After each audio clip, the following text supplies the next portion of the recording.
السلام علیکم، میں ہوں اجاز شیخ۔ چند گھنٹوں پہلے ایک نہایت ہی افسوسناک خبر آئی ہے کہ ایران کے صدر ابراہیم رئیسی اور ان کے وزیر خارجہ حسین امیر عبداللہیان اور گورنر تبریز مشرق آذربائیجان کے دورے سے واپسی پر ہیلی کاپٹر کے حادثے میں شہید ہو گئے۔ یہ حادثہ گزشتہ رات پیش آیا جب ان کے ہیلی کاپٹر کا رابطہ اڑان بھرنے کے آدھا گھنٹے بعد ہی منقطع ہو گیا اور ریسکیو ٹیموں نے ان کی تلاش شروع کر دی تھی۔ اور رات بھر مختلف خبریں گردش کرتی رہیں اور ایرانی عوام رات بھر سڑکوں پر نکل کر ان کے لیے دعائیں مانگتے رہے اور 14 گھنٹے کے بعد ان کی موت کی تصدیق ہو گئی۔ پاکستان، انڈیا، ترکی، روس اور دیگر ممالک کے سربراہان نے ان کی موت پر انتہائی دکھ کا اظہار کیا۔ ان کی وفات کے بعد ایران کے نائب صدر محمد مخبر نے ایران کی صدارت 2 ماہ کے لیے سنبھال لی۔ ایران اس خطے میں ایک خاص اہمیت کا حامل ہے اور ایران کے اپنے ہمسایہ ممالک پاکستان، انڈیا، روس اور ترکی سے بہت اچھے تعلقات رہے ہیں۔ یہ خبر سنتے ہی روس اور ترکی کی ریسکیو ٹیمیں ہیلی کاپٹر کی تلاش میں ایران روانہ ہو گئی اور پھر ترکی کے ایک ڈرون نے حادثے کی نشاندہی کر دی۔ ایرانی صدر جس ہیلی کاپٹر میں سفر کر رہے تھے وہ دنیا کا سیفسٹ ہیلی کاپٹر بیل 112 تھا، جو 2 انجن پر مشتمل ہوتا ہے۔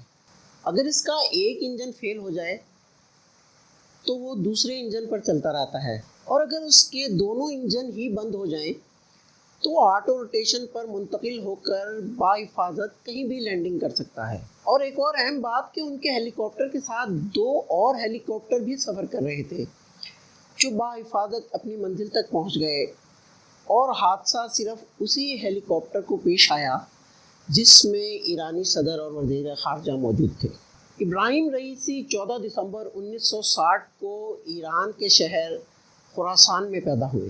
ابراہیم رئیسی نے 25 سال کی عمر میں ڈپٹی پروسیکیوٹر کے طور پر عملی زندگی کا آغاز کیا۔ 1987 تک اسلامی ریپبلکن پارٹی کے رکن رہے۔ 1988 میں جج تعینات ہو گئے۔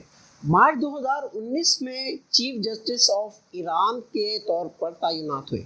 3 اگست سن 2021 میں ایران کے صدر منتخب ہوئے۔ چند روز قبل انہوں نے پاکستان کا بھی دورہ کیا۔ ایران کے صدر کے ہیلی کاپٹر کا تباہ ہو جانا ایک حادثہ تھا یا کوئی بیرونی سازش؟ کچھ لوگ اس کا الزام اسرائیل پر عائد کر رہے ہیں۔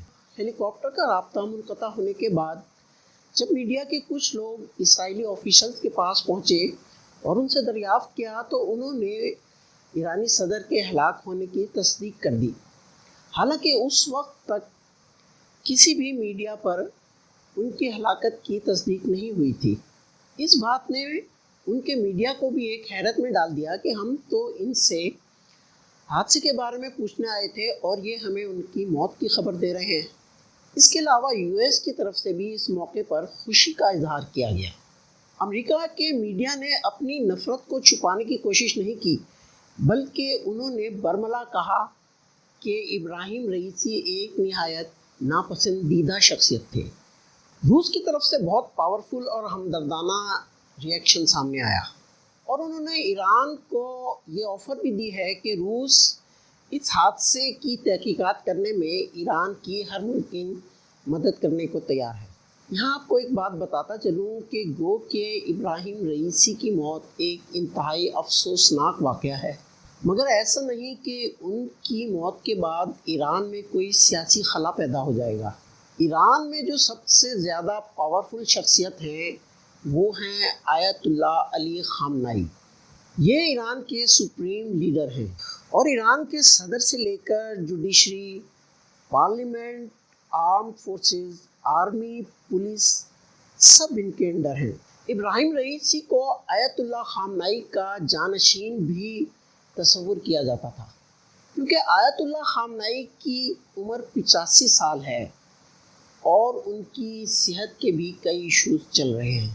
ایک اہم بات یہ ہے کہ ایرانی صدر جس ہیلی کاپٹر میں سفر کر رہے تھے وہ امریکی ساخت کا بیل 112 ہیلی کاپٹر تھا۔ ویسے یہ بات سمجھ نہیں آئی کہ وہ امریکن ہیلی کاپٹر کیوں استعمال کر رہے تھے، وہ روس کا بھی ہیلی کاپٹر استعمال کر سکتے تھے۔ اچھا، چین اس حادثے پر ابھی تک خاموش ہے اور وہاں سے ابھی تک اس پر کوئی ری ایکشن نہیں آیا ہے۔ اگلے 24 سے 48 گھنٹے میں حادثے کی مزید انفارمیشن سامنے آئیں گی۔ فی الحال اتنا ہی۔ اپنا اور اپنے چاہنے والوں کا خیال رکھیے۔ اللہ حافظ۔